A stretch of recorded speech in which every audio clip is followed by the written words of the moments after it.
Hello, I'm Susan Woods, your self-appointed Black Lives Matter fraud investigator. Thank you for your time. As I promised, I am going to analyze the Form 990 information return that the Black Lives Matter Global Network Foundation submitted to the IRS for fiscal year 2020. I'm going to break down the analysis into different sections of the Form 990, and I'm going to share the information with you under the title Black Lives Matter Global Network Foundation Form 990 Analysis, Episode 1, and so forth.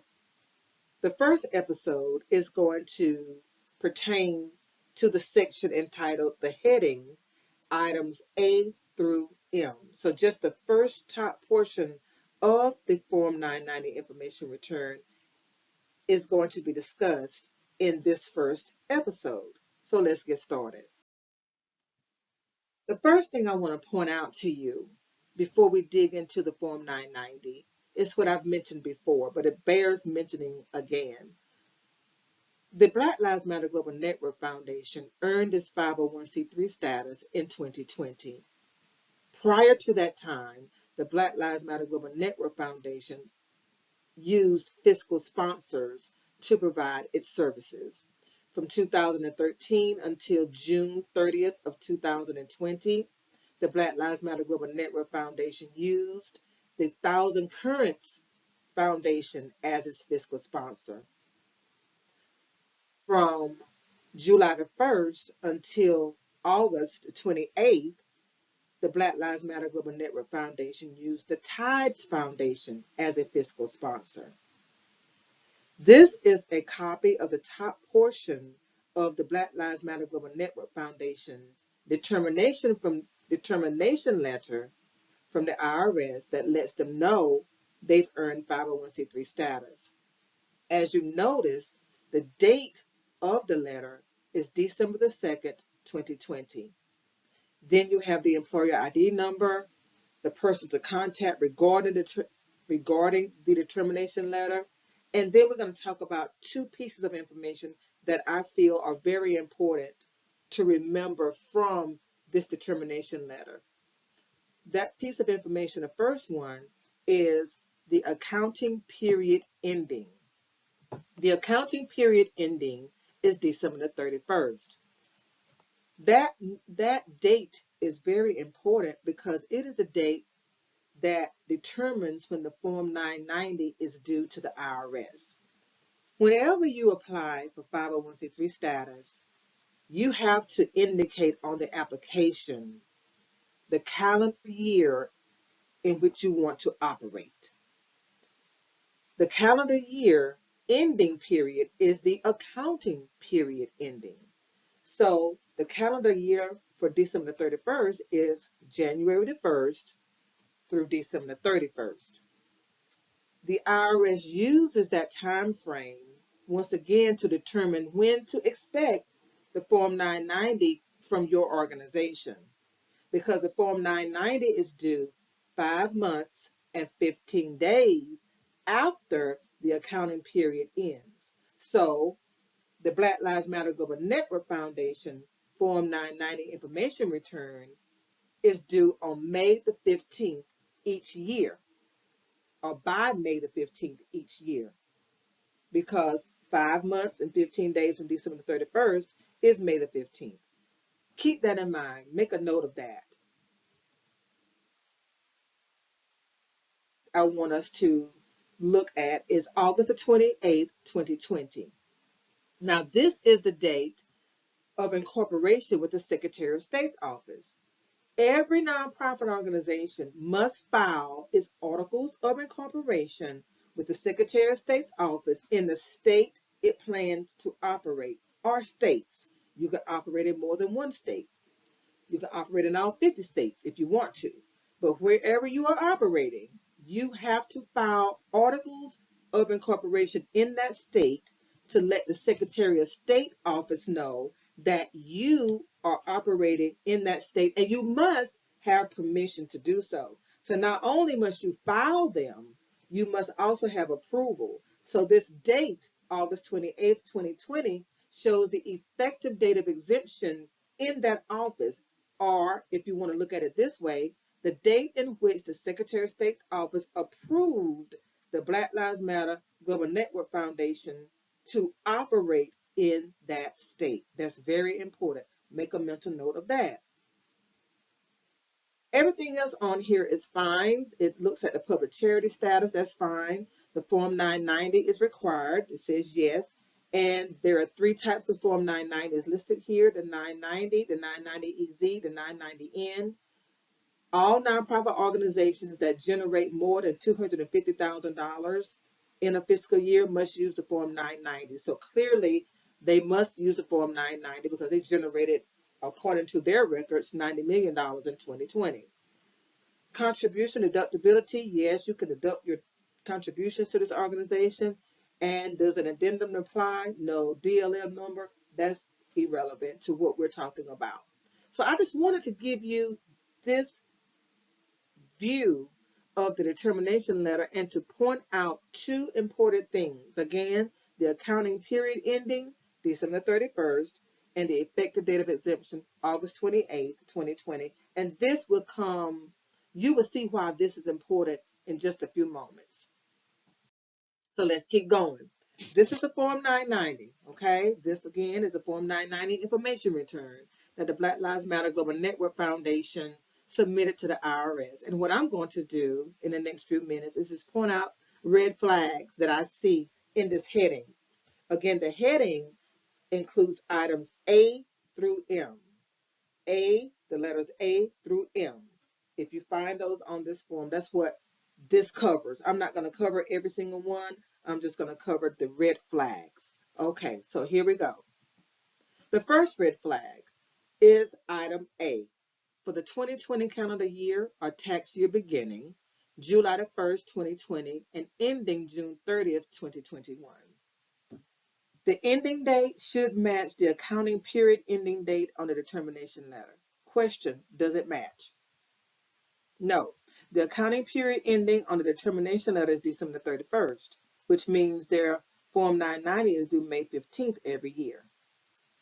Here, the ending date is June the 30th, 2021. So they've changed their ending date from December 31st to June 30th every year. Why did they do that? Well,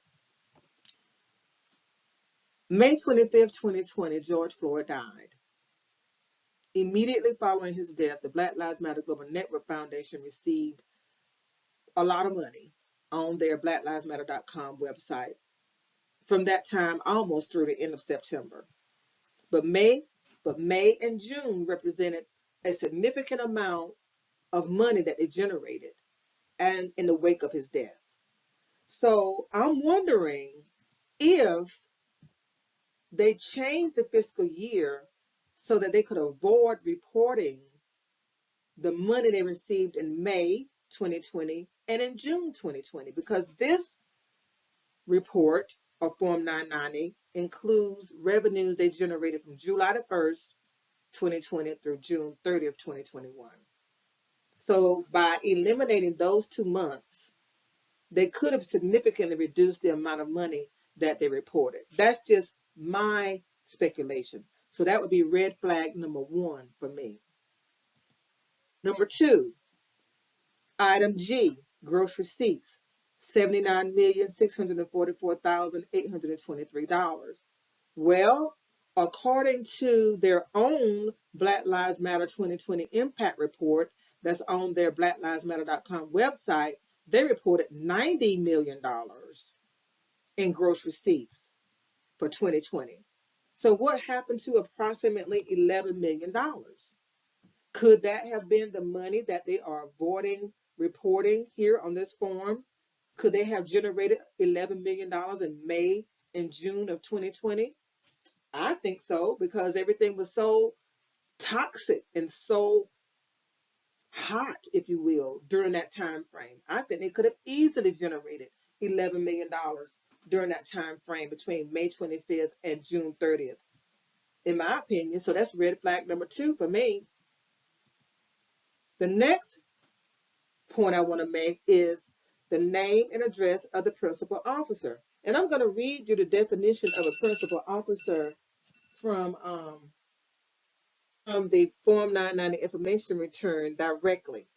Because the Form 990 information return instructions, the Form 990 information return instructions tells you how to complete this form.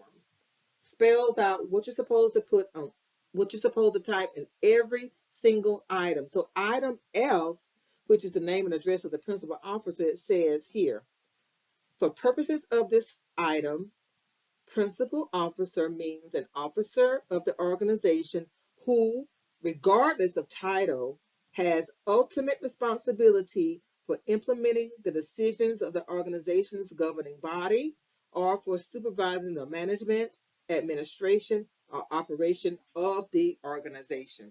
So the name of the principal officer is Shalomaya Bowers, okay? And he can be reached at the address shown here because, again, according to the Form 990 instructions, the principal officer is supposed to list the address, the mailing address, the physical mailing address where they can be located for the public to send letters to them. So this is where he is located, Shalomaya Byers. Now the red flag for me is if you are serving on the board of directors as an officer, you're not supposed to double dip. You're not supposed to also receive compensation for your company because you're supposed to be in a position of looking at bids from consulting firms to determine whether or not the organization should use their services. What type of services are they going to provide? What is their compensation rate for those services? Can we vote on these services as a board? That's what's supposed to happen when you're looking at consulting services for a nonprofit organization. But if you are the consultant and the principal officer on the board with governing powers, with supervising powers, how can you then select your own company to serve, to provide consulting services? But that is exactly what he did. He received $2,167,894 for consulting services for his consulting business. Patrice Concoulers is a personal friend of his, and she ultimately, ultimately behind the scenes is the one who made all of the decisions for the Black Lives Matter Global Network Foundation during this time frame in 2020, 2021.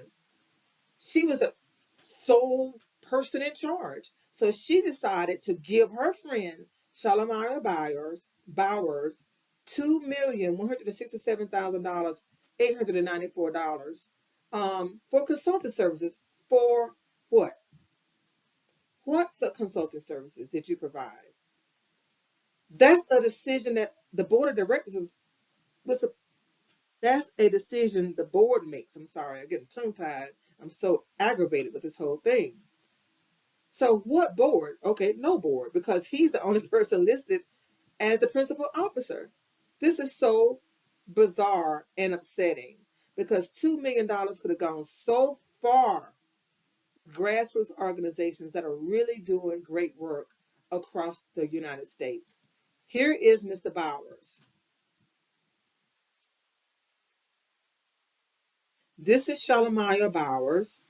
He is the consultant who received $2 million in 2020. 1 year of work, $2 million. And I cannot find any information that provides detailed accounting of his work. What did he do? Who knows? Over $2 million is gone. So that's red flag number 3. The fourth thing I want to point out is item 11, which is year of formation. The year of formation is 2017 according to this Form 990. And the state of legal domicile is Delaware. And you may have heard me talk about Delaware in the past. Delaware seems to be the location where most unscrupulous nonprofits file their articles of incorporation. I don't know the connection.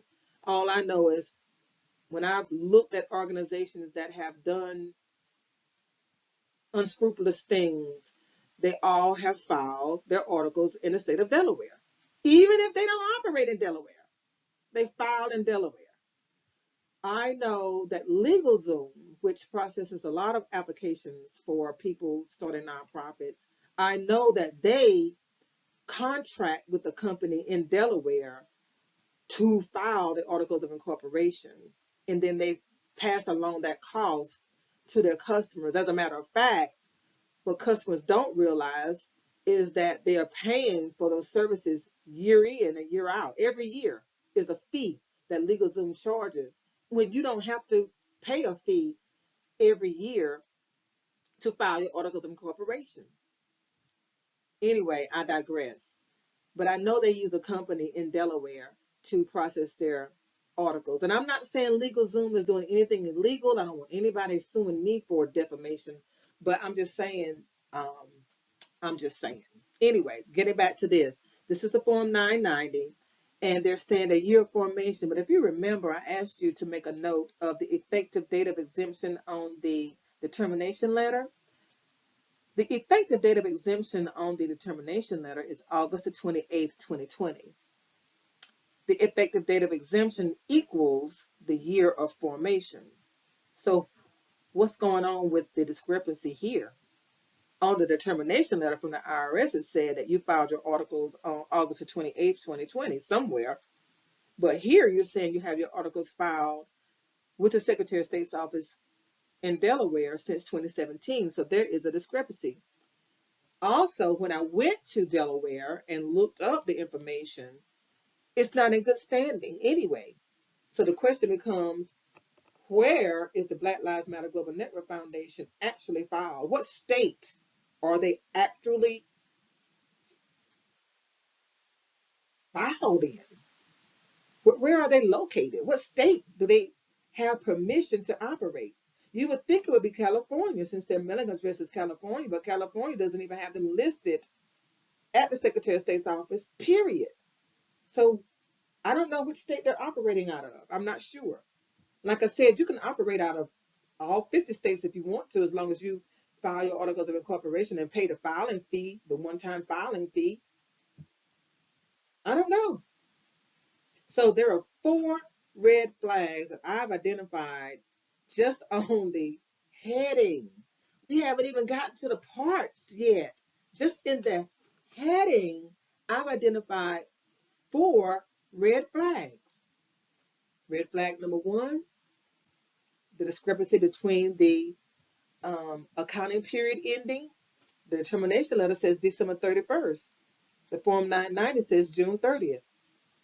Discrepancy number 2, the difference in the amount of money they're reporting. The gross receipts here says 79 million. The impact report on their website says 90 million. And they've been saying 90 million in public the whole time. Discrepancy number 3, or red flag number 3, is why does Shalamaya get $2 million? For what? What type of consulting services did he provide in 1 year for $2 million? And then red flag number 4, date of exemption, which is the same thing as a year of formation. Here it says 2017, but on the determination letter it says 2020.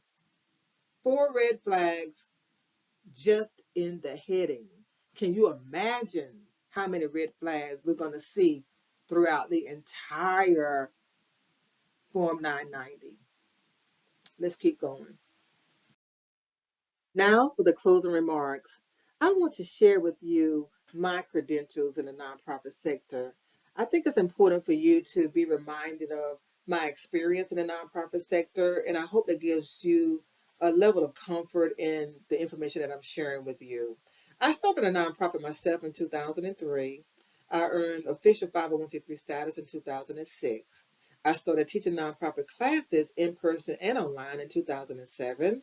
I started completing the 501c3 applications for people across the United States in 2010, And so far, I have completed 255 applications for people, and I'm proud to say that my approval rating from the IRS is 100%.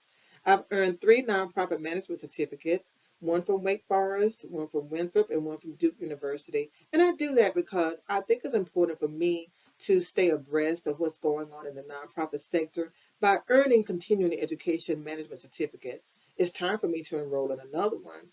I started the Black Lives Matter investigations in June 2020. So next month, it's going to be 2 years that I have investigated the Black Lives Matter Global Network Foundation and its chapters before Patrice Concoulas dissolved them.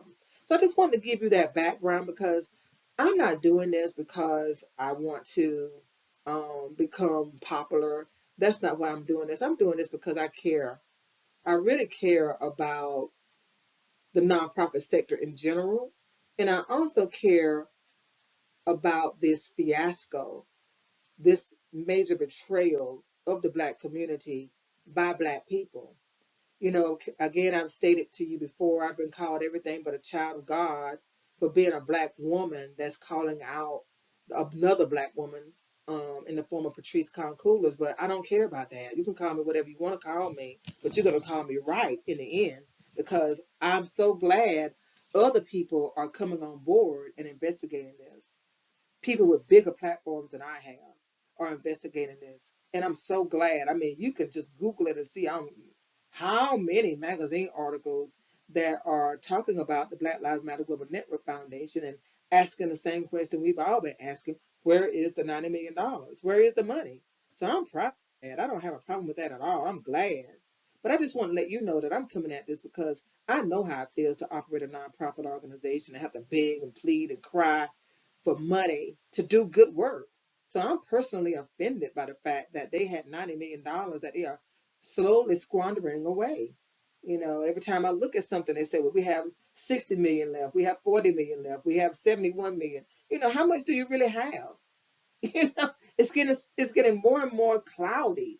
So that's why I'm doing this. I'm doing this to try to shed light on this again, this major fraud, this major betrayal of the Black community. And I feel bad for the nonprofit organizations that are led by Black people who are going to have to suffer the consequences for this betrayal and this image for years and years to come.